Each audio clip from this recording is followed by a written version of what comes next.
Regarde-la, essayant toujours d'avoir l'air importante, même dans la mort, sourit Richard avec suffisance, entrant dans la chapelle avec sa maîtresse au bras. La pièce se figea. L'assistante de Margaret serra les poings car elle savait que ce n'était pas la fin. C'était le piège, et quand l'avocat a ouvert ce testament, le sourire de Richard ne s'est pas seulement effacé. Il s'est brisé. Installez-vous confortablement et détendez-vous pendant que nous plongeons au cœur de cette histoire vraiment remarquable. La chapelle sentait légèrement le lys et le bois poli, le genre de parfum conçu pour apaiser, mais qui ne faisait que rappeler à chacun pourquoi il était là. Une douce musique d'orgue flottait à travers les hauts plafonds, résonnant doucement sur les piliers de marbre. Le portrait de Margaret et il trônait près du cercueil, élégant, posé, un petit sourire entendu sur les lèvres. Les gens murmuraient que la photo avait dû être choisie il y a des années. Margaret avait toujours tout préparé à l'avance. Les membres du conseil d'administration de Hale Global Industries remplissaient les 2 premières rangées, vêtus de costumes sombres sur mesure, leurs expressions soigneusement neutres. Derrière eux étaient assis des partenaires de la fondation, des directeurs d'œuvres caritatives et quelques parents éloignés qui semblaient plus curieux que chagrinés. L'assistante de Margaret, Diane Porter, se tenait près de l'allée, les mains fermement jointes, la mâchoire serrée dans un contrôle silencieux. Elle avait travaillé pour Margaret pendant 19 ans.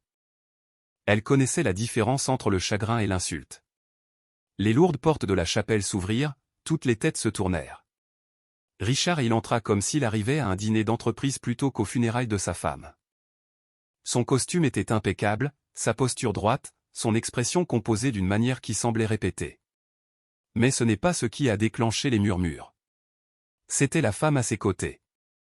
Elle était jeune, la trentaine tout au plus, vêtue d'une élégante robe noire qui tombait trop parfaitement pour le deuil. Ses talons claquaient doucement sur le sol de pierre. Elle tenait la main de Richard, les doigts entrelacés avec une intimité désinvolte. Ses cheveux tombaient en vagues brillantes et à ses oreilles brillaient des perles incomparables. Les perles de Margaret. Diane inspira lentement par le nez. Un membre du conseil d'administration se pencha vers un autre et marmonna, il ne pouvait même pas attendre. Ils sont encore en train d'imprimer les programmes de commémoration, répondit l'autre à mi-voix. Richard guida la femme, Lena, se souvint Diane d'avoir entendu une fois, vers le premier banc. Pas le deuxième, pas le troisième, le premier, comme si elle y avait une place légitime. Lena balaya la chapelle du regard, le menton légèrement levé, les yeux froids. Elle vit les regards fixes et ne détourna pas les yeux. Elle serra la main de Richard et il lui fit un petit signe de tête rassurant. Au pupitre, l'officiant s'éclaircit la voix et commença à parler de l'héritage de Margaret. De sa philanthropie, de son esprit d'entreprise, de sa générosité discrète. Des mots comme visionnaire et pilier de la communauté flottaient dans l'air. Richard gardait le regard droit devant lui, mais Lena se penchait parfois pour lui murmurer quelque chose à l'oreille. Une fois, elle a même souri. Les doigts de Diane s'enfoncèrent dans sa propre paume. Elle se souvenait de la voix de Margaret il y a des mois. Calme malgré la chambre d'hôpital, la perfusion, les machines bourdonnant doucement. Si jamais Richard m'humilie publiquement, avait dit Margaret, le regard fixe, cela signifie qu'il pense que je suis fini. Diane déglutit. Il ne pourrait pas avoir plus tort. Quand vint le moment des discours de la famille, Richard se leva. Il ajusta sa cravate, s'avança vers le pupitre et regarda la foule avec une expression solennelle qui n'atteignait pas ses yeux. Margaret était remarquable, commença-t-il, la voix douce. Sa force, sa vision, sa compassion, une petite toux retentit du fond, presque un ricanement. Richard continua de parler de partenariat, d'amour, de rêves partagés. Diane observait les visages des membres du conseil, aucun d'eux n'avait l'air convaincu. Il savait que Margaret avait bâti l'entreprise. Richard l'avait rejointe plus tard, charmant les investisseurs, assistant au gala, souriant pour les caméras. Margaret gérait les contrats à minuit. Margaret connaissait chaque clause, chaque risque. Alors que Richard retournait à sa place, Lena lui toucha le bras en chuchotant « Tu as été super ». Diane ferma brièvement les yeux. Le service se termina avec une musique douce et des applaudissements polis, du genre retenu réservé aux personnalités publiques. Alors que les gens se levaient, les murmures s'amplifièrent. À l'extérieur, sous un ciel gris, le cercueil fut descendu lentement en terre. La terre frappa le bois avec une finalité sourde. Richard se tenait avec Lena à ses côtés, sa main posée au creux de son dos. Les caméras ont été tenues à l'écart à la demande de Margaret, mais la nouvelle allait se répandre. C'était toujours le cas. Diane s'avança quand ce fut terminé, déposant une seule rose blanche sur la tombe. Elle ne pleura pas. Margaret détestait les larmes en public. Au lieu de cela, Diane se redressa, regardant Richard et Lena marcher vers les voitures. Audacieux, murmura l'un des conseillers juridiques à côté d'elle. Pas audacieux, dit doucement Diane. Imprudent. L'homme la regarda. Vous pensez que Margaret? Je connais Margaret, répondit Diane. Au loin, Lena rit doucement à quelque chose que Richard venait de dire. Le son porta dans l'air froid, tranchant et déplacé. Diane les regarda monter dans la voiture, regarda la porte se fermer, les scellant dans leur confiance. Elle expira lentement. Margaret avait toujours cru au bon timing, et le timing, Diane le savait, ne faisait que commencer. Pour le monde, Margaret Hale avait été gracieuse et retenue, une femme qui préférait les pièces calmes au flash des caméras. Ce que peu comprenaient, c'était à quel point son esprit était vraiment vif. Diane l'avait vu de près. Les fins de soirée, les documents juridiques étalés sur les plateaux d'hôpital. Les lunettes de Margaret perchées bas sur son nez alors qu'elle marquait les clauses d'une main ferme. Elle devrait se reposer. Une infirmière avait chuchoté une fois. Margaret avait levé les yeux et souri. C'est ça, le repos pour moi. Richard restait rarement longtemps pendant ses visites. Il arrivait avec des fleurs, embrassait le front de Margaret, demandait si elle avait besoin de quoi que ce soit. Puis il sortait pour prendre des appels qui, d'une manière ou d'une autre, duraient des heures. Une fois, Diane l'avait croisé dans le couloir, riant doucement dans son téléphone. Margaret l'avait remarqué. Elle remarquait tout. Un soir, la pluie tapant contre la fenêtre, elle avait dit doucement. Diane, apportez le dossier, marqué compte à rebours. Diane hésita. Êtes-vous sûr? Les yeux de Margaret étaient calmes.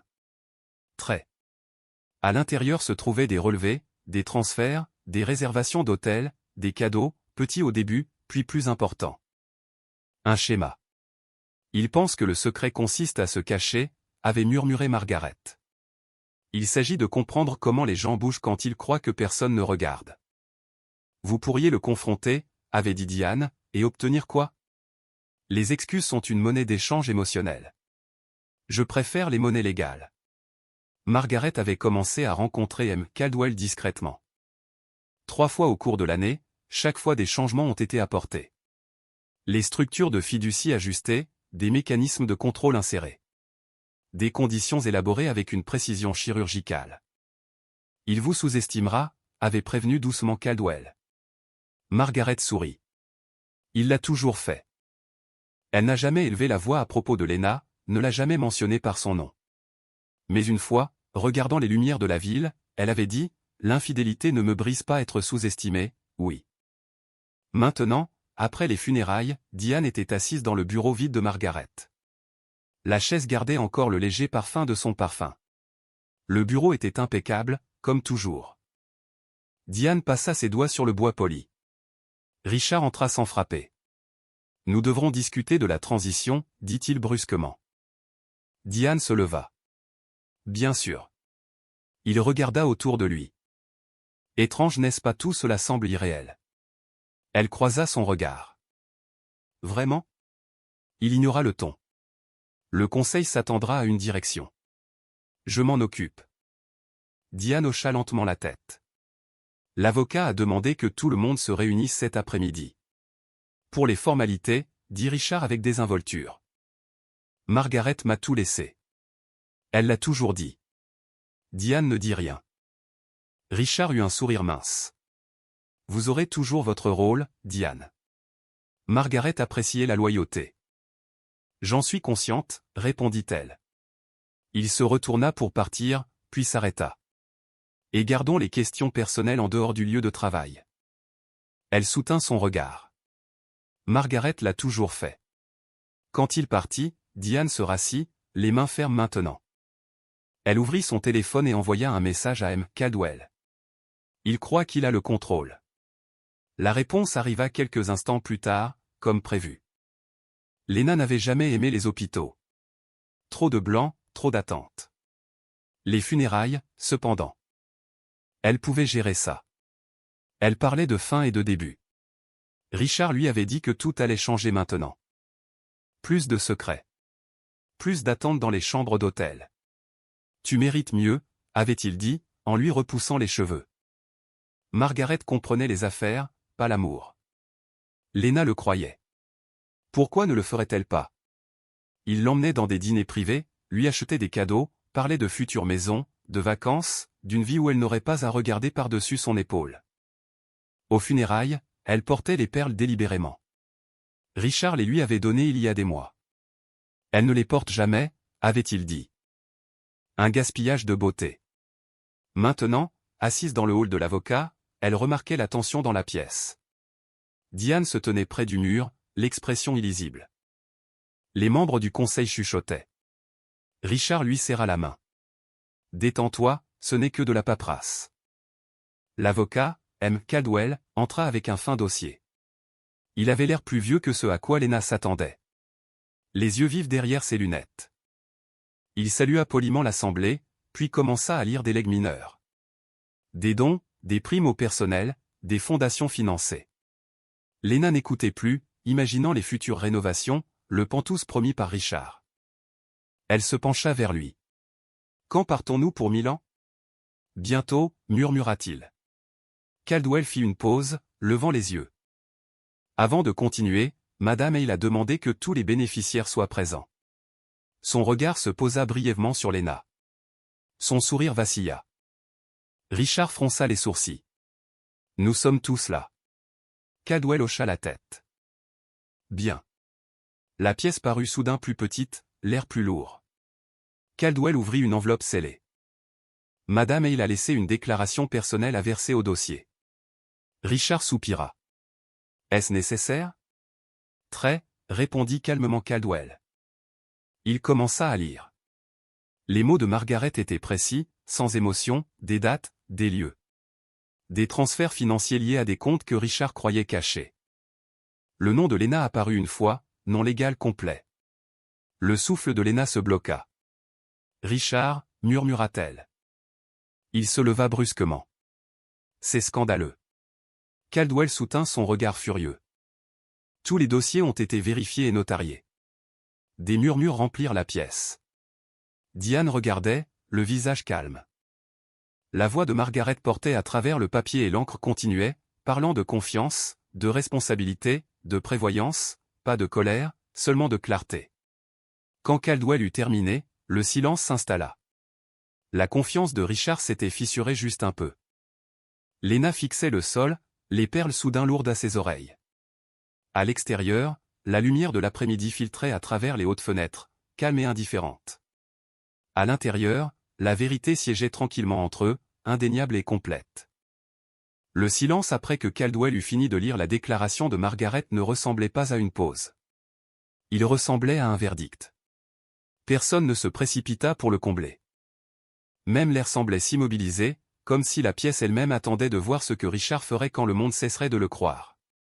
Les mains de Richard étaient appuyées sur le dossier de sa chaise. Sa mâchoire travailla une fois, deux fois, comme s'il mâchait sa rage. C'est donc son plan. Dit-il enfin, la voix basse et tranchante, m'humilier devant tout le monde. Caldwell ne broncha pas. Il ferma l'enveloppe avec soin comme s'il manipulait quelque chose de sacré. Madame Hale a demandé que la vérité fasse partie du dossier. Elle croyait que la transparence empêche la manipulation. Richard rit une fois, sans humour. La transparence? De Margaret? Elle s'est cachée derrière le silence pendant des années. La voix de Diane coupa la tension, calme mais indéniable. Elle ne s'est pas cachée. Elle a observé. Richard tourna brusquement la tête vers elle. Ne me parlez pas comme si vous étiez elle. Je parle en mon propre nom, répondit Diane, et en tant que personne qui vous a vu confondre le silence avec la faiblesse. Les doigts de Lena s'étaient recroquevillés dans le tissu de sa robe. Les perles à ses oreilles ressemblaient soudain à une scène de crime. Elle voulait les arracher, mais même cela attirait l'attention. Ses yeux passèrent de visage en visage. Elle la regardait maintenant avec quelque chose proche du dégoût. Et Diane se tenait comme une porte qui ne s'ouvrirait pas pour elle. Richard se retourna vers Caldwell. Cette déclaration est diffamatoire. Je vais poursuivre la succession. Vous pouvez essayer, dit Caldwell d'un ton égal, mais vous poursuivriez une structure de fiducie conçue pour résister à la contestation. Madame Hale a anticipé les litiges. Ce mot anticipé atterrit comme une gifle. Richard s'avança, pointant un doigt vers le dossier sur la table. Vous agissez comme si elle était un génie marionnettiste. Elle était malade. Elle était sous médicaments. Elle n'avait pas toute sa tête. L'expression de Caldwell se refroidit. Les médecins de Madame Hale ont fourni des évaluations documentées de sa compétence à chaque révision. Elle était pleinement capable. En fait, elle était exceptionnellement concentrée. Un membre du conseil, M. Hargrove, aux cheveux gris et sévères, s'éclaircit la gorge. Richard, asseyez-vous. Les yeux de Richard lancèrent des éclairs. Pardon? Ce n'est pas une bagarre de bar, dit Hargrove. C'est de la gouvernance. Et vous vous embarrassez vous-même. Richard le dévisagea, stupéfait que quelqu'un lui parle de cette façon dans une pièce pleine de témoins. Pendant des années, la présence calme de Margaret avait adouci la façon dont les gens s'adressaient à lui. Sans elle, il s'attendait à ce que l'autorité tombe naturellement entre ses mains. Au lieu de cela, la pièce retirait tranquillement son respect. Lena se pencha vers lui, la voix tremblante. Richard, tu as dit qu'elle ne savait pas, tu as dit qu'elle t'avait tout laissé. Richard ne la regarda pas maintenant, mais c'était maintenant. Ça avait toujours été maintenant. Caldwell ouvrit un deuxième paquet scellé. Madame Hale a inclus des documents justificatifs. Il fit glisser des copies sur la table, un jeu pour le président du conseil, un pour les représentants des fiduciaires, un pour Richard. Virement bancaire, continua-il, la voix précise. Beaux immobiliers, voyages et hébergements, utilisation de la carte d'entreprise. Paiements acheminés via des comptes non divulgués dans les actifs matrimoniaux. Richard arracha son paquet, tournant les pages comme si la vitesse pouvait changer les faits. Une veine ressortit sur sa tempe. Lena regarda les papiers les plus proches du président du conseil et vit son propre nom en caractère d'imprimerie à côté d'une référence de paiement. Ce n'était plus romantique. C'était transactionnel. Vous avez utilisé les canaux de l'entreprise, dit Hargrove, incrédule. Pendant qu'elle était malade, la bouche de Richard s'ouvrit puis se ferma. C'est compliqué. Compliqué, murmura un autre cadre. Diane parla de nouveau, toujours calme. Margaret vous a dit qu'elle ne tolérerait pas l'humiliation publique. Richard se tourna vers elle. Elle est morte, Diane. Arrêtez d'agir comme si elle était toujours là. Diane n'éleva pas la voix. C'est vous qui agissez comme si elle ne pouvait pas encore protéger ce qu'elle a construit. Lena sentit la chaleur monter derrière ses yeux, pas des larmes, pas encore. Mais le genre de pression qui vient de la réalisation que vous aviez parié votre vie sur la promesse de quelqu'un d'autre. Elle regarda le visage de Richard. Il y avait de la colère. Oui, mais aucune surprise. C'était la partie qui lui retourna l'estomac. Il n'était pas choqué parce qu'il avait été pris. Il était choqué parce qu'il avait été déjoué. Caldwell redressa le dossier. Nous n'avons pas terminé. La tête de Richard bascula en arrière. Quoi maintenant? Maintenant, dit Caldwell, nous passons au testament. Il ouvrit le document principal et le bruissement des pages résonna fort dans la pièce chargée. La succession de Madame Hale est vaste, commença-t-il, et ses instructions sont détaillées. La posture de Richard se raidit, forçant la confiance à revenir dans ses épaules. Bien. Lisez-le. Les yeux de Caldwell se levèrent brièvement, rencontrant ceux de Richard. Avec plaisir. Il continua par les formalités. Sa voix assurait. Les dons ont été confirmés. Les indemnités de départ du personnel étaient généreuses, protégées, immédiates. Plusieurs fondations ont reçu un financement à long terme avec des dispositions de surveillance strictes. Un fonds de bourse d'études a été créé sous le nom de jeune fille de Margaret, Hale. Les yeux de Richard se rétrécirent à ce détail, comme si même un nom pouvait l'insulter. Puis les doigts de Caldwell s'arrêtèrent sur une section marquée d'un onglet. Article 7, dit-il, clause du bénéficiaire matrimonial principal. Le souffle de Lena se coupa à nouveau. Richard se pencha en arrière, arborant enfin un petit sourire satisfait. Nous y voilà. Caldwell lut lentement, clairement. Richard Hale reste le conjoint légal de Margaret Hale au moment de son décès. À ce titre, il est reconnu. Cependant, tous les actifs désignés comme héritage matrimonial sont transférés dans la fiducie Hale Legacy. Le sourire de Richard se figea. Pardon? Caldwell continua de lire. La fiducie Hale Legacy sera régie par un conseil indépendant nommé par Margaret Hale avec pouvoir de surveillance sur toutes les participations de l'entreprise, les biens immobiliers et les actifs liquides. Le visage de Richard se crispa, donc je n'ai pas le contrôle. Vous recevez des avantages, corrigea Caldwell, sous condition. Le mot condition sembla attirer la pièce vers l'avant, même Lena se pencha sans le vouloir. La voix de Richard se fit basse. Quelles conditions? Caldwell tourna une page. Richard Hale recevra une allocation mensuelle et des privilèges d'accès à la résidence tels que déterminés par les fiduciaires. Ces avantages ne restent valables que si Richard Hale ne se remarie pas et ne maintient aucune implication, financière, sociale ou amoureuse, avec toute ancienne partenaire amoureuse nommée dans la déclaration scellée versée au dossier aujourd'hui. La pièce éclata en un chœur de halètements et d'exclamations. La main de Lena vola à sa bouche. Non, murmura-t-elle. Richard se leva si vite que sa chaise racla le sol. C'est de la folie. C'est exécutoire, répondit Caldwell. Madame Hale s'est assurée que ça le serait. Lena se tourna vers Richard, les yeux écarquillés. Tu m'as dit. Le regard de Richard se posa sur elle maintenant, dur. Pas un mot. Mais la voix de Lena s'éleva quand même, tremblante d'incrédulité.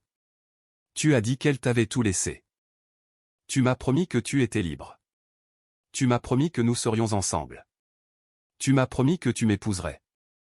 Les membres du conseil regardaient ouvertement maintenant. Pas de faux semblants. Pas de chagrin poli. Juste du jugement. L'expression de Richard se tordit. Ce n'est pas le moment. Quand est-ce le moment? Lança Lena plus fort qu'elle ne le voulait. La pièce sursauta à sa soudaine agressivité. Elle baissa la voix, mais ses mots coupèrent plus profondément. Tu m'as utilisé. Tu l'as utilisé. Et maintenant tu agis comme si j'étais le problème. Les yeux de Diane restèrent sur Richard, pas sur Lena. Comme si Lena était simplement la conséquence visible de ses choix. Richard fit face à Caldwell à nouveau. C'est de la coercition d'outre-tombe. Le ton de Caldwell resta juridique, imperturbable. C'est une mesure de protection. Madame Hale croyait que vous choisiriez la richesse plutôt que l'amour. Elle a construit une structure qui vous oblige à choisir. Les lèvres de Richard se pincèrent. Et si je refuse? Alors vous ne recevez rien au-delà de ce que les fiduciaires jugent nécessaire en vertu des dispositions légales du conjoint. Et vous perdez l'accès à plusieurs actifs protégés, dit Caldwell, y compris l'autorité de l'entreprise. Richard regarda fixement, respirant plus fort maintenant. La façade polie glissait. Lena sentit son estomac se retourner. Elle avait imaginé Margaret comme une femme douce et déclinante dans un lit d'hôpital. Elle n'avait pas imaginé une femme qui pouvait encore atteindre l'avenir et fermer des portes d'une main calme. Caldwell continua parce le document l'exigeait. De plus, le rôle de Richard Hale au conseil est reclassé comme consultatif. Droit de vote supprimé. Toutes les décisions exécutives nécessitent l'approbation des fiduciaires. Hargrove expira comme soulagé. Quelqu'un au fond murmura, enfin. Richard l'entendit. Il tourna la tête, les yeux balayants pour trouver celui qui avait parlé, mais personne ne se manifesta. Lena s'assit lentement, engourdie. Elle pouvait sentir les perles contre sa peau comme des pierres froides. Elle baissa les yeux, et pour la première fois elle comprit pourquoi Margaret avait été silencieuse. Le silence n'était pas une faiblesse. Le silence était le contrôle. La réunion ne s'est pas terminée quand Richard le voulait. Elle s'est terminée quand Caldwell a fini de lire chaque clause que Margaret avait mise en place comme des verrous fermés sur une porte. Richard a essayé d'interrompre encore 2 fois, mais le président du conseil a levé la main à chaque fois, et même ce petit geste d'autorité semblait meurtrir l'ego de Richard. Quand Caldwell a finalement dit, ceci conclut les conditions d'héritage primaire. La pièce est restée assise, comme si les gens ne faisaient pas encore confiance à leurs jambes. À plus tard. Richard fut le premier à bouger. Il s'avança vers Caldwell, baissant la voix comme s'il pouvait intimider la loi pour qu'elle se réécrive. Vous appréciez ça, siffla-t-il. Caldwell ferma le dossier. Je fais mon travail. Non, dit Richard en se penchant. Vous prenez parti. Je prends des instructions, répondit Caldwell, de la seule personne dans cet arrangement qui a planifié de manière responsable. Le visage de Richard rougit. Surveillez votre langage. Le regard de Caldwell s'aiguisa. Hale, les menaces ne changent pas les documents signés. Lena se tenait derrière Richard. Les bras croisés sur elle-même comme pour maintenir son corps ensemble. Elle regardait l'échange avec une appréhension croissante. Richard ne se battait pas pour l'amour. Il se battait pour avoir un moyen de pression. Cette vérité s'infiltra lentement, comme de l'eau froide. Diane s'avança. Hale, dit-elle, s'adressant à lui formellement maintenant. Les fiduciaires auront besoin d'accéder aux comptes de l'entreprise immédiatement. Margaret a ordonné que la transition se fasse en douceur. Richard tourbillonna, vous? Diane ne sia pas oui, j'ai été nommé agent de liaison intérimaire des fiduciaires jusqu'à ce que le conseil tienne sa première session. Richard rit, d'un rire sec et laid. Bien sûr quel vous choisirez. Son ombre obéissante. La voix de Diane resta neutre. Je ne suis pas son ombre. Je suis sa protection. Hargrove se leva. Cette réunion est levée, déclara-t-il. Les fiduciaires se réuniront dans 48 heures. D'ici là, Richard, vous n'êtes pas autorisé à prendre des décisions unilatérales. Les yeux de Richard se verrouillèrent sur lui. Vous ne pouvez pas faire ça. L'expression de Hargrove se durcit. Nous pouvons. Et nous le ferons. La mort de Margaret ne vous donne pas le droit d'être imprudent. Le cœur de Lena tambourinait. Il y a 48 heures, elle avait imaginé son avenir s'ouvrir. Maintenant, elle regardait les portes se fermer l'une après l'autre, et elle réalisa que les portes n'avaient jamais été à elle. Elles appartenaient à Margaret, même dans l'absence. À l'extérieur du hall, le couloir était bordé de photos encadrées de Margaret coupant des rubans lors d'événements caritatifs, serrant la main de dirigeants mondiaux, se tenant à côté d'enfants dans des hôpitaux nouvellement financés. Lena s'arrêta devant une image. Margaret dans un simple tailleur crème, souriant doucement tout en tenant une plaque. Il n'y avait aucune arrogance dans son sourire. Seulement de la certitude. Richard attrapa le coude de Lena. Nous partons. Lena se dégagea. Ne me touche pas comme ça. Le visage de Richard se crispa à nouveau, le masque revenant. Lena, c'est temporaire. Nous allons contester ça. Tu as dit qu'elle t'avait tout laissé, murmura Lena. La voix brisée. Tu as dit qu'elle ne savait pas pour moi. Richard souffla avec impatience. Elle le savait. Bien. Elle le savait. Margaret a toujours eu besoin de sentir qu'elle avait le contrôle. Lena le dévisagea. Alors tu as menti. Les yeux de Richard se rétrécirent. Je te protégeais. Non. Dit Lena. Tu te protégeais toi-même. Richard s'approcha, baissant la voix. Écoute-moi. Si tu fais un scandale en ce moment, ça nous fera du mal à tous les deux. Nous. Le rire de Lena fut petit et cru. Il n'y a pas de nous si tu choisis l'argent plutôt que moi. La mâchoire de Richard se serra. Ne sois pas dramatique. Les yeux de Lena brillèrent. Dramatique, c'est amener ta maîtresse aux funérailles de ta femme et lui tenir la main comme si c'était un défilé de la victoire. Le visage de Richard tressaillit. Pendant une seconde, la colère glissa et quelque chose de plus froid se montra. Du calcul. Tu connaissais les risques. Lena déglutit. Je savais que tu étais marié. Je ne savais pas que tu étais un lâche. Richard se pencha. La voix dangereusement calme. Sois prudente. Ne transforme pas ça en leçon de morale. Tu as profité des avantages. Les joues de Lena brûlèrent. Je t'ai cru. Richard réajusta son manteau, passant déjà à la stratégie. Je ne peux pas perdre la fiducie. Si je la perds, je perds tout. L'allocation, l'accès à la maison, le statut dans l'entreprise. Tout.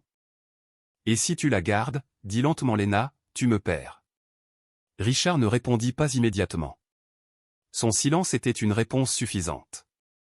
Lena prit une inspiration tremblante et porta la main à ses oreilles. Ses doigts tremblaient alors qu'elle détachait une boucle d'oreille en perles, puis l'autre. Elle les tint dans sa paume, les regardant comme s'il s'agissait de preuves. Puis elle s'avança et les pressa dans la main de Richard. « Que fais-tu » lança-t-il. « Je te rends ce qui n'est pas à moi, dit-elle. La voix plus assurée maintenant. Tu ne peux même pas tenir une promesse. Je ne porterai pas son héritage pendant que tu fais semblant que je suis ton avenir. » Richard baissa les yeux sur les perles puis la regarda avec irritation. C'est des absurdités émotionnelles. Léna recula. Tout ce que tu as fait est émotionnel. Tu appelles juste ça de la stratégie parce que ça te donne l'impression d'être intelligent. Les yeux de Richard se durcirent. Tu fais une erreur. La gorge de Léna se serra. Non, l'erreur a été de croire que tu étais différent de l'homme contre lequel tout le monde m'avait mis en garde. Des gens passaient dans le couloir faisant semblant de ne pas écouter, mais leur pas ralenti disait le contraire. Léna sentit l'humiliation monter, mais elle refusa de s'effondrer. Si Margaret pouvait rester calme tout en le démolissant, Léna pouvait au moins s'éloigner la dignité intacte. Le téléphone de Richard vibra. Il y jeta un coup d'œil, la mâchoire se serrant à nouveau. Déjà des notifications des fiduciaires, marmonna-t-il. Léna l'observa, et quelque chose en elle s'apaisa. C'était ce qu'il était, un homme qui mesurait la vie en contrôle et en accès. Elle avait été un fantasme qu'il s'était promis, pas un engagement qu'il avait l'intention d'honorer. Diane apparut au bout du couloir tenant un fin dossier. « Hale, dit-elle, il y a une question de procédure immédiate. » Richard aboya, « Pas maintenant. » « C'est maintenant, » répondit Diane d'un ton égal.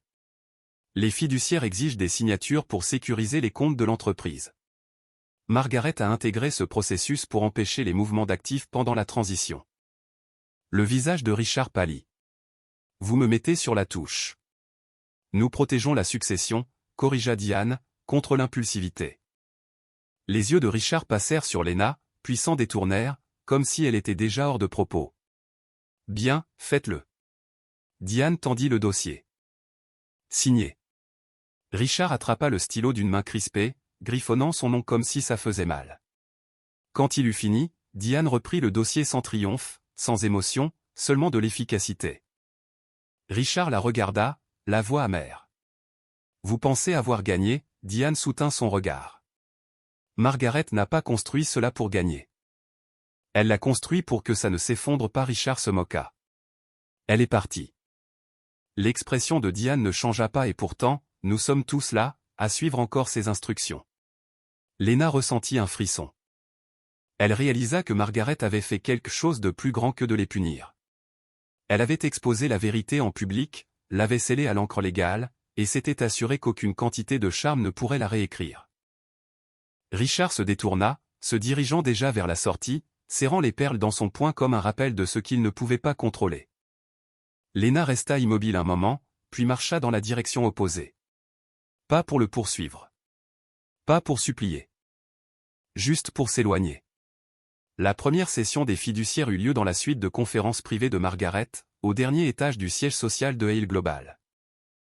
La pièce était lumineuse, la lumière du jour d'hiver se déversant par les hautes fenêtres, et la ville en bas semblait indifférente, occupée, vivante. Une longue table était polie et préparée, avec des dossiers soigneusement placés à chaque siège. Le style de Margaret était partout. Des lignes épurées, une autorité silencieuse, aucun encombrement. Diane arriva tôt, comme elle le faisait toujours. Elle plaça une petite photo encadrée de Margaret près de son dossier, pas sentimentale, juste présente, un rappel de la raison pour laquelle ils étaient là. Un par un, les fiduciaires indépendants arrivèrent, une juge à la retraite, un auditeur financier réputé pour sa brutalité dans les affaires d'éthique, la directrice de la fondation en qui Margaret avait confiance depuis des années, et Hargrove représentant les intérêts du président du conseil.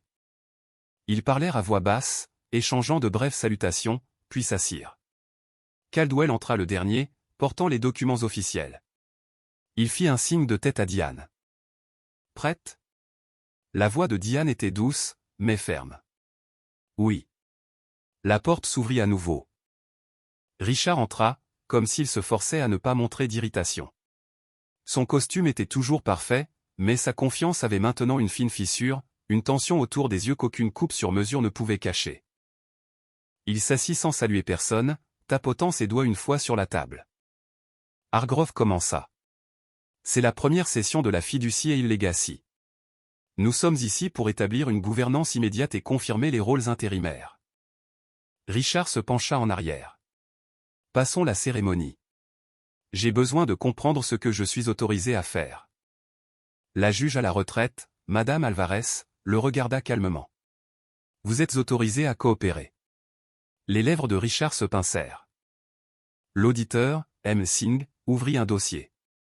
Nous avons déjà examiné les dispositions relatives au gel des avoirs. Tenter de déplacer des fonds ou de vendre des participations sans l'approbation des fiduciaires déclenchera des sanctions légales. Richard se moqua. Des sanctions de la part de qui? Ma femme est morte. La voix de Madame Alvarez resta ferme. Des sanctions de la part des tribunaux. Les contrats n'exigent pas un égo vivant pour rester exécutoires. Diane observa Richard attentivement, non pas avec haine mais avec l'attention clinique que Margaret lui avait enseignée. Les gens se révèlent quand leurs options se réduisent. Caldwell fit glisser un document. M. Hale, le calendrier de votre allocation et l'accès à votre résidence sont décrits ici, signé pour accuser réception. Richard le fixa. C'est insultant. C'est structuré, répondit Caldwell, et c'est temporaire jusqu'à ce que les fiduciaires finalisent le plan de distribution annuel.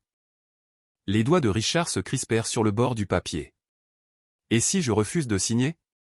M. Singh répondit sans lever les yeux. Alors les fiduciaires interpréteront le refus comme une non-coopération, et votre allocation pourrait être retardée dans l'attente d'une mise en conformité. Les narines de Richard se dilatèrent. Il signa. Diane ne réagit pas. Elle enregistra simplement la signature. Hargrove s'éclaircit la gorge. Point suivant, l'autorité de l'entreprise. Margaret a supprimé votre droit de vote. Vous conservez un titre consultatif, mais les décisions exécutives seront prises sous la supervision des fiduciaires. Richard se pencha en avant. Cette entreprise, c'est ma vie. Diane parla doucement. C'était sa vie d'abord. Richard se tourna vers elle, les yeux plissés. Vous appréciez d'être importante. Diane soutint son regard. J'apprécie de faire ce que j'ai toujours fait, protéger ce qu'elle a construit. Madame Alvarez intervint doucement. Nous ne sommes pas ici pour débattre de sentiments. Nous sommes ici pour exécuter des instructions légales. La voix de Richard se fit plus tranchante. Alors expliquez-moi comment il est légal de contrôler ma vie personnelle. Pas de remariage. Pas de relation avec une ancienne compagne. C'est ridicule. Caldwell croisa les mains. C'est légal car vous n'êtes pas emprisonné. On vous offre des avantages sous des conditions attachées à un accord de fiducie volontaire. M. Singh ajouta, direct comme un coup de marteau. Vous voulez l'argent, suivez les règles. Le visage de Richard se durcit. Helena? La directrice de la fondation, Madame Whitmore, parla enfin. Sa voix portait une déception silencieuse. Vous l'avez amenée aux funérailles. C'était de la cruauté. Que vous ayez eu l'intention d'être cruel ou non. Les yeux de Richard vacillèrent. Elle n'est pas le problème. Elle est nommée dans le document, dit Caldwell. Cela fait d'elle une partie du problème, légalement. La mâchoire de Richard se serra. Si je coupe les ponts, je garde l'allocation.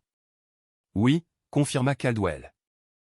Richard se pencha de nouveau en arrière, fixant le plafond pendant un long moment, comme s'il cherchait une faille dans l'architecture.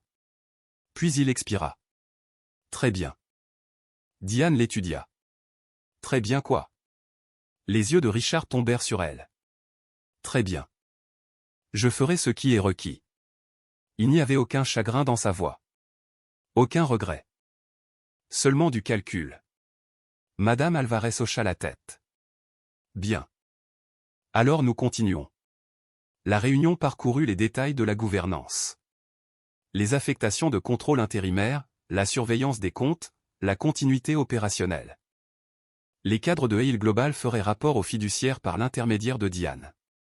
Et aucune personne seule, surtout pas Richard, ne pourrait outrepasser les garanties. Richard n'interrompit qu'une seule fois de plus. Qu'en est-il de la maison? M. Singh tourna la page. Vous pouvez continuer à résider dans le domaine principal sous la surveillance des fiduciaires. Les dépenses majeures nécessitent une approbation. Vous ne pouvez pas vendre ou hypothéquer la propriété. Les yeux de Richard lancèrent des éclairs. C'est ma maison. Le ton de Madame Whitmore était doux mais inébranlable. C'était sa maison. Elle vous y a autorisé. Maintenant la fiducie vous y autorise. La bouche de Richard se crispa. Il ne discuta pas davantage. À la fin, Caldwell ouvrit une dernière enveloppe. Madame Hale a laissé une clause supplémentaire pour exécution immédiate. Richard leva brusquement les yeux. Encore? Oui, dit Caldwell. Une désignation de bénéficiaire. Lena n'était pas dans la pièce. Diane soupçonnait qu'on ne l'y aurait pas laissé entrer même si elle l'avait voulu. Les instructions de Margaret exigeaient que les bénéficiaires soient présents aux lectures. Mais cette session était consacrée à la gouvernance de la fiducie, pas à une représentation sociale. Caldwell lut d'une voix égale. Lena est reconnue comme bénéficiaire de la succession et il pour un montant de $1 américain. Les sourcils de Richard se haussèrent. $1. La bouche de M. Singh tressaillit, pas tout à fait un sourire. Intelligent. Le visage de Richard se crispa. C'est mesquin. Madame Alvarez le corrigea. C'est une stratégie juridique. Cela réduit la probabilité de contestation. Diane sentit sa poitrine se serrer, non pas de satisfaction, mais en reconnaissant la précision de Margaret. Margaret n'avait pas été émotive. Elle avait été minutieuse. Richard fixa la table pendant un long moment après cela, comme si le chiffre l'avait personnellement insulté. Finalement il marmonna, elle voulait s'assurer que Lena ne pourrait pas se battre. Caldwell hocha la tête. Oui. La voix de Richard se fit plus faible, une admiration presque rancunière transparaissant. Elle a tout planifié. Diane parla presque doucement. Elle a planifié ce que vous avez refusé de respecter. Les fiduciaires se levèrent, rassemblant les dossiers, discutant des prochaines étapes d'un ton professionnel bref. Ils ne s'attardèrent pas pour réconforter Richard. La réunion ne tournait pas autour de lui. C'était la partie qu'il ne pouvait toujours pas accepter. Alors que la pièce se vidait, Richard resta assis. Seule Diane resta derrière, rassemblant les documents.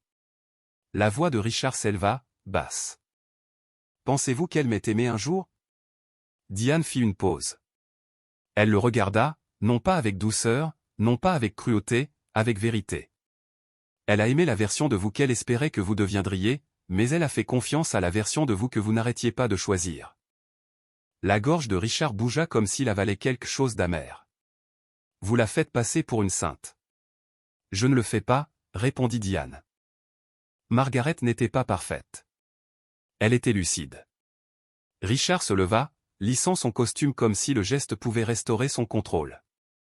Ça ne s'arrête pas là. Le ton de Diane resta constant. Ça s'arrête là où les documents disent que ça s'arrête. Richard la fixa une seconde de plus puis se retourna et partit. Ses pas résonnèrent plus petitement dans le couloir lumineux qu'aux funérailles. Diane se rassit un instant quand la porte se ferma. Elle fixa la photo de Margaret sur la table. Le sourire calme figé dans le temps. À l'extérieur des fenêtres vitrées, la ville continuait sa course. À l'intérieur, la fiducie avançait exactement comme Margaret l'avait prévu, non pas comme une vengeance, non pas comme un drame. Mais comme une protection, propre, contrôlée et complète. La première chose que Richard remarqua lorsque la fiducie commença à fonctionner ne fut pas la perte d'argent. Ce fut la perte du silence. Avant, les gens souriaient autour de lui, prudents avec leurs mots, parce que Margaret était toujours quelque part en arrière-plan, silencieuse, observant, absorbant. Maintenant Margaret était partie, et l'air semblait différent. Les conversations s'arrêtaient quand il entrait dans les pièces, non par respect, mais par inconfort. Les courriels qui étaient autrefois répondus en quelques minutes revenaient en quelques heures. Certains ne revenaient pas du tout. Les assistants qui se levaient autrefois quand il passait restaient assis, les yeux sur les écrans, faisant semblant de ne pas le voir. Au domaine, les changements étaient encore plus marqués. L'équipe de sécurité restait polie, mais leur posture avait changé. Ils ne se tournaient plus vers lui pour des instructions. Ils se tournaient vers la procédure. Un nouveau classeur était posé à la réception, étiqueté fiducie et legacy, protocole de résidence. Richard le vit et sentit la chaleur monter dans son cou. Il voulait le mettre en pièces.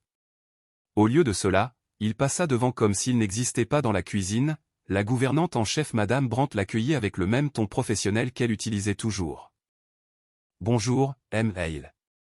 Les fiduciaires ont demandé une révision des dépenses de la maison. Nous allons réduire les heures discrétionnaires du personnel à partir de la semaine prochaine. Richard la dévisagea. Qui vous a dit ça? Mademoiselle Porter, répondit-elle calmement, en parlant de Diane, et M. Singh a approuvé. La voix de Richard devint tranchante. Je n'ai pas approuvé ça. L'expression de Madame Brandt ne changea pas. Cela ne nécessite plus votre approbation, monsieur. Les mots frappèrent plus fort qu'une dispute. Richard se détourna, la mâchoire serrée, et se dirigea vers son bureau. Le bureau de Margaret. Il le sentait toujours comme le sien, même avec lui assis derrière le bureau. Les livres étaient disposés avec la même exactitude. La photo encadrée de Margaret avec un groupe de boursiers restait sur l'étagère, souriant doucement, comme si elle s'était simplement absentée un instant. Son téléphone vibra. C'était Lena. Il fixa l'écran plus longtemps qu'il n'aurait dû, puis répondit. Quoi? Sa voix passa, froide et contrôlée. Je viens chercher mes affaires à l'appartement. Cet appartement fait partie du portefeuille de la fiducie. Richard aboya. Tu ne peux pas juste. Je ne demande pas, dit Lena. Je t'informe. Et ne t'inquiète pas, j'ai déjà parlé au gestionnaire de l'immeuble. Je retire ce qui m'appartient. Les yeux de Richard se plissèrent. Alors tu pars. Il y eut une courte pause. Tu es parti le premier. Répondit-elle. Richard expira brusquement. Lena, ne fais pas ça maintenant. Je gère la situation. Tu gères ça? Son rire fut petit et amer. Tu veux dire que tu calcules ton prochain mouvement. Tu ne comprends pas ce qui est en jeu. Je comprends parfaitement, dit Lena. L'argent est en jeu, c'est pour ça que tu es calme. Si c'était l'amour qui était en jeu, tu paniquerais. La voix de Richard se fit plus basse, plus dangereuse. Fais attention à la façon dont tu me parles. Lena n'éleva pas la voix. Je n'ai plus peur de toi, Richard. Ça a été ma plus grande erreur. Il ravala sa colère. Si tu pars maintenant, tu le regretteras. Je regrette déjà d'être resté, répondit-elle. Et juste pour que tu saches, ces perles, je ne les ai pas rendues parce qu'une conscience m'a soudain poussé. Je les ai rendues parce que j'ai réalisé que je portais la preuve de l'intelligence de quelqu'un d'autre pendant que je te laissais me convaincre qu'elle était faible. La gorge de Richard se serra. Tu me rends responsable de tes choix. Non, dit Lena. Je te rends responsable de tes mensonges. L'appel se termina. Pas d'adieu dramatique. Pas de larmes. Juste une coupure nette. Richard jeta le téléphone sur le bureau et se recula, fixant le plafond. La fiducie n'avait pas seulement pris ses actifs. Elle lui a enlevé sa capacité à inventer des histoires. Dans le passé, il pouvait charmer les gens pour qu'ils croient sa version des faits. Maintenant, il y avait des documents, des conditions, des clauses, des noms tapés à l'encre. Dans les jours qui ont suivi, Hale Global fonctionnait comme une machine qui avait été réparée. Diane coordonnait les réunions de transition avec une efficacité discrète. Les cadres qui marchaient autrefois sur des œufs autour de Richard parlaient plus librement maintenant, comme si les poumons de l'entreprise s'étaient rouverts.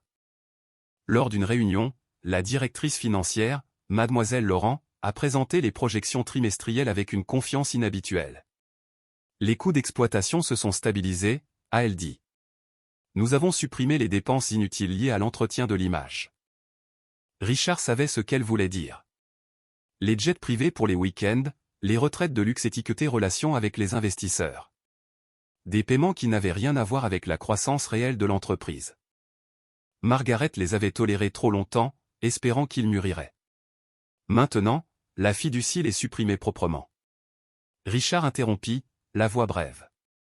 Cela ressemble à une purge. Les yeux de Mademoiselle Laurent restèrent sur la diapositive.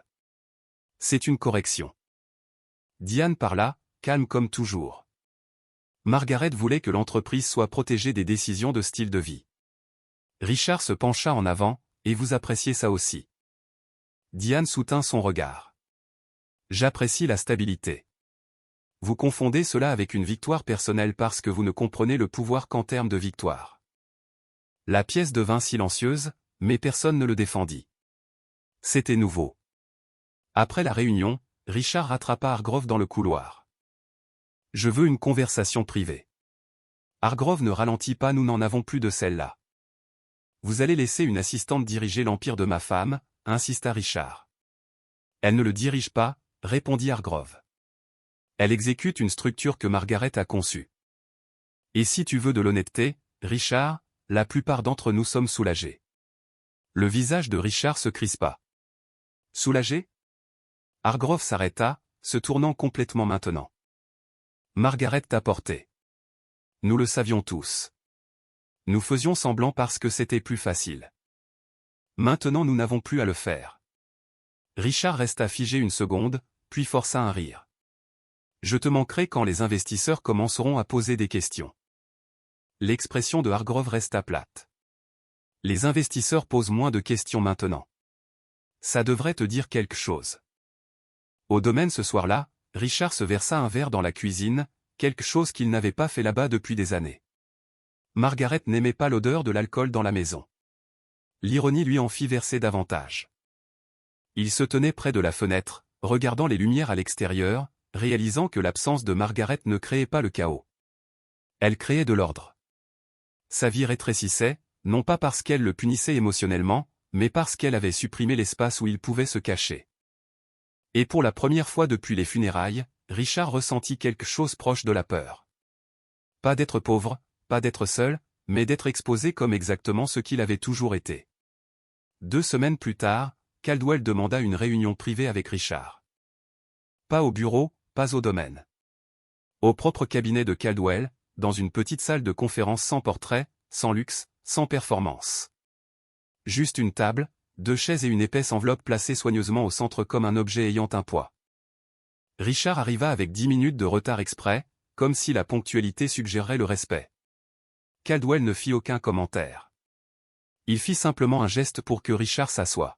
« Qu'est-ce que c'est » dit Richard, fixant l'enveloppe.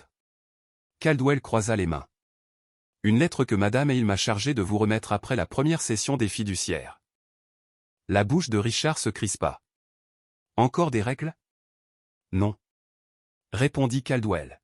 « Pas de conditions, pas de clause, juste ces mots. » Richard se pencha en arrière. « Elle est morte. » Les mots n'ont pas d'importance. Le regard de Caldwell s'aiguisa légèrement. « Alors ça ne vous dérangera pas de les lire. » Silence. Richard s'avança, ramassa l'enveloppe, et sentit l'épaisseur du papier à l'intérieur. Il détestait que ses mains ne soient pas fermes. Il l'ouvrit d'un geste contrôlé, en sortit une lettre écrite de la main de Margaret. Propre, élégante, incomparable. La vue de celle-ci fit bouger quelque chose dans sa poitrine avant qu'il ne puisse l'arrêter. Il commença à lire. Ses yeux parcoururent la page, et la pièce sembla se rétrécir. Caldwell resta silencieux, observant sans jugement, comme un médecin observant un patient affronter la vérité. Les lèvres de Richard bougèrent légèrement à certaines lignes, comme s'il voulait se disputer avec l'encre. Il continua de lire quand même. À mi-chemin, il s'arrêta et leva les yeux. « Elle me remercie, dit-il, la voix plus rauque qu'il ne s'y attendait. » Caldwell hocha la tête. Elle ne s'intéressait pas à la rage. Richard baissa de nouveau les yeux. Il continua. La lettre n'était pas un discours. Ce n'était pas un monologue destiné à le détruire. C'était ce à quoi Richard s'attendait, de la colère, de l'humiliation, de la culpabilité déversée comme du poison. Au lieu de cela, c'était calme, presque doux, et ce calme le fit se sentir petit. Il lut la ligne sur l'amour qui change de forme et sa gorge se serra. Il la parcourut une fois, puis la relut plus lentement, comme s'il avait besoin de confirmer qu'il ne l'avait pas imaginé. Quand il atteignit la ligne finale, ses doigts serrèrent le papier plus fort. « Tu l'as amené à mes funérailles parce que tu pensais que j'étais impuissante. J'ai planifié ça parce que je ne l'étais pas. » La respiration de Richard s'arrêta. Il fixa la phrase jusqu'à ce que les mots se brouillent légèrement.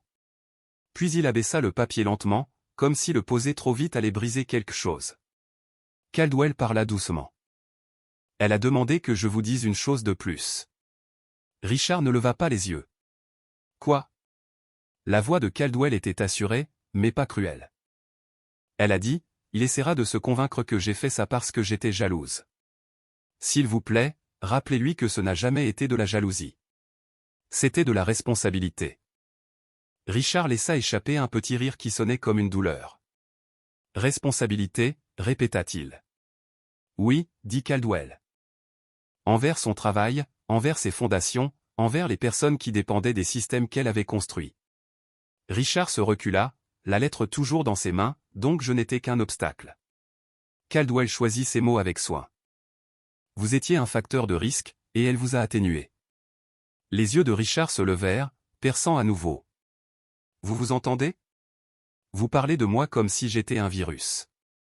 Caldwell ne broncha pas. Je parle de vous comme d'un homme qui a eu du pouvoir et qui a choisi de ne pas le traiter avec soin.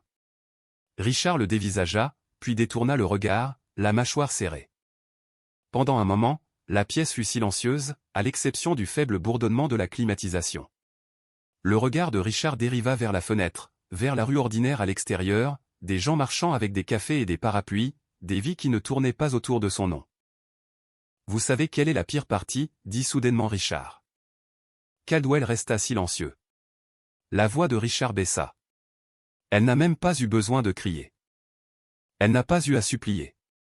Elle n'a pas eu à m'exposer avec du drame. Elle a juste écrit, signé, et maintenant tout le monde agit comme si je n'étais rien. Le ton de Caldwell resta calme. Elle a exposé un comportement. Les gens réagissent à cela. Le rire de Richard revint, amer. Lena est partie. Elle pense qu'elle était une victime. Les yeux de Caldwell restèrent sur Richard. Ne l'était-elle pas? Richard se hérissa. Elle savait que j'étais marié.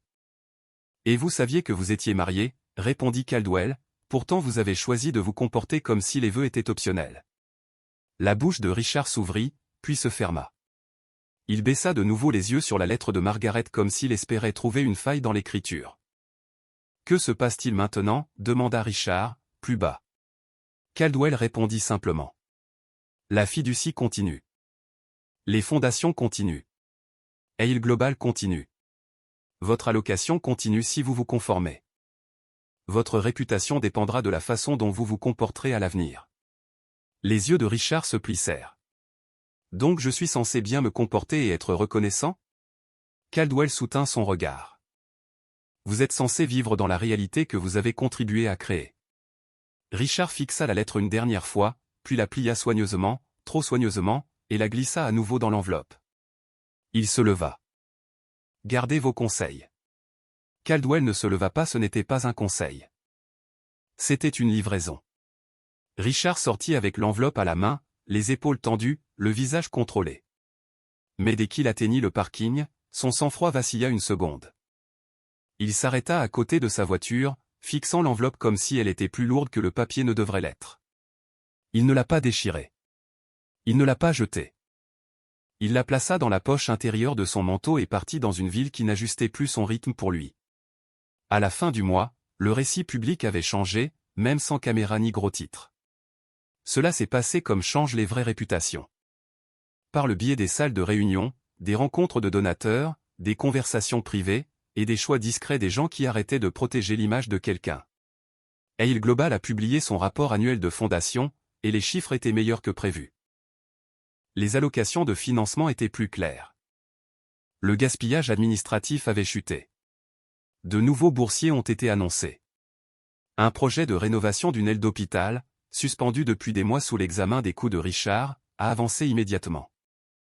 Lors d'un déjeuner de donateurs, Madame Whitmore s'est tenue au pupitre et a parlé simplement. Margaret et il croyaient que la philanthropie ne consistait pas à être vue. Il s'agissait d'être efficace. La salle applaudit, et Diane était assise au fond, les mains croisées, ressentant l'étrange mélange de fierté et de douleur qui survient lorsque quelqu'un que vous respectiez n'est plus physiquement présent, mais façonne toujours la pièce. Après le déjeuner, une donatrice plus âgée s'est approchée de Diane. Elle était plus intelligente que la plupart des hommes dans ses sièges de conseil, a dit doucement la femme. Diane a hoché la tête. Elle était plus intelligente que les gens ne se permettaient de l'admettre. Et Richard, a demandé la donatrice, baissant la voix. Diane n'a pas répondu avec cruauté. Elle a répondu avec la vérité. Richard était à l'aise. Margaret était capable. Cette différence était maintenant visible pour tous. Richard essaya de regagner du terrain par de petits moyens. Il a assisté à un événement caritatif sans y être invité et s'est attardé près des cadres, souriant comme si de rien n'était. Mais les gens s'éloignaient, pas de façon spectaculaire, juste subtilement, comme l'eau refusant de garder forme autour d'un objet qu'elle ne respectait plus. Un soir, il a confronté Diane dans le hall du siège alors qu'elle partait. Les murs de verre du bâtiment reflétaient les lumières de la ville, rendant tout plus froid et plus tranchant. « Vous êtes partout » a dit Richard, la voix serrée. Diane tenait son manteau. « Je fais mon travail. »« Vous étiez une assistante » a-t-il aboyé. « Maintenant vous vous promenez comme si vous possédiez l'endroit. » Diane l'a regardé fixement. « Je ne possède rien ici. Je gère ce que Margaret a protégé. » Richard s'est approché. « Vous pensez que les fiduciaires vous garderont pour toujours ?» L'expression de Diane resta calme. « Ils garderont quiconque travaille bien. C'est comme ça que ça marche quand le népotisme ne contrôle pas la pièce. » La mâchoire de Richard se serra. « Vous aimez me poignarder avec des mots polis. » La voix de Diane resta égale. « Non, j'apprécie de ne plus avoir à adoucir la vérité pour votre confort. » Les yeux de Richard brillèrent. « Vous montez tout le monde contre moi. » Diane ne sia pas. « Non, Richard, votre comportement a fait ça. Margaret a juste rendu impossible pour les gens de faire semblant. » Il la regarda, respirant plus fort. « Alors c'est tout. Je suis juste géré maintenant. » Diane l'étudia un instant. « Vous pouvez vivre comme vous le souhaitez. Vous ne pouvez tout simplement pas exiger l'accès à ce que vous n'avez pas construit. » La gorge de Richard bougea comme s'il avalait quelque chose d'amer. Elle a vraiment pensé à tout. Diane hocha la tête une fois. Oui. Richard détourna le regard, de la colère et autre chose se mélangeant derrière ses yeux. Puis il parla. La voix plus basse. Je n'arrête pas de penser à cette lettre. L'expression de Diane s'adoucit légèrement. Pas par affection, mais en reconnaissance. Vous devriez. Elle ne me détestait pas, dit Richard, presque pour lui-même. Diane répondit doucement, la haine aurait signifié que vous contrôliez toujours ses émotions. Elle ne vous a pas donné ça. Richard resta immobile, comme s'il essayait de décider s'il devait se disputer ou accepter la réalité silencieuse de cela. Finalement, il expira et recula. Bonne nuit, Diane. Bonne nuit, Richard, répondit-elle. Il s'éloigna sans un autre mot. Cette même semaine, le nom de Lena refit surface. Pas au tribunal, pas dans un scandale, mais dans une simple note administrative. Son chèque de bénéficiaire de $1 a été envoyé et renvoyé non ouvert. Caldwell l'a reçu à son bureau sans adresse de réexpédition. Il le plaça dans un dossier et l'étiqueta fermé. C'était la fin la plus propre que Lena pouvait s'offrir, refusant même le lien symbolique. Le véritable choc pour tous ceux qui regardaient de l'extérieur n'était pas la cruauté du testament. C'était à quel point tout était calme. Il n'y a pas eu de scène de cri au tribunal, pas de confrontation publique dramatique, pas d'effondrement désordonné de l'entreprise. Margaret avait éliminé le chaos en refusant de bâtir son héritage sur des émotions. Au domaine, la vie de Richard devint plus petite, moins de personnel, moins d'invitations, plus de pièces silencieuses. Il avait toujours le confort, mais il n'avait plus l'admiration. Il avait toujours un nom, mais il n'ouvrait plus les portes sans question. Une nuit, il se tint dans la bibliothèque où Margaret avait l'habitude de lire tard, tenant à nouveau sa lettre. Il relut la dernière ligne, puis baissa la page et fixa les étagères. Il pouvait presque entendre sa voix, ni obsédante, ni accusatrice, juste constante. Margaret avait été sous-estimée dans la vie, et elle a refusé d'être sous-estimée dans la mort. Et les personnes qui comptaient, les fiduciaires, le conseil d'administration, les fondations, le personnel, qui faisaient tourner la machine, ne murmuraient plus sur la maîtresse. Ils murmuraient sur la précision de Margaret, sur la façon dont elle a protégé l'entreprise sans la détruire, sur la façon dont elle s'est assurée que le travail continuait, sans être piégée sous un homme qui le traitait comme un trophée. Richard était entré dans ses funérailles en tenant la main de Lena, croyant que c'était une déclaration de victoire. Il est sorti de la lecture du testament, puis des semaines qui ont suivi, portant quelque chose de plus lourd qu'une perte. La connaissance qu'il n'avait jamais vraiment compris la femme qui avait construit tout ce qu'il essayait de revendiquer. Margaret n'a pas gagné en prenant plus Elle a gagné en laissant derrière elle un système qui ne pouvait pas être plié par le charme, la culpabilité ou l'arrogance, mais seulement par la responsabilité. Et c'est pourquoi, longtemps après que les fleurs d'enterrement se soient fanées, l'histoire est restée. Non pas comme un ragot, mais comme un avertissement écrit à l'encre silencieuse, ne confondez jamais le silence avec l'abandon. Merci d'avoir regardé. Si cette histoire vous a ému, laissez un like et partagez-la pour que d'autres puissent en tirer des leçons. N'oubliez pas de vous abonner pour des histoires plus puissantes. À la prochaine. Merci d'avoir suivi l'histoire d'aujourd'hui. Si vous l'avez trouvée intéressante, veuillez me soutenir avec un like et un abonnement à la chaîne. À bientôt dans les prochaines vidéos. Cette vidéo est une œuvre de fiction appartenant au genre de la science-fiction. L'ensemble du contenu, des personnages, des décors et des événements est le produit de l'imagination. Créé uniquement à des fins de divertissement.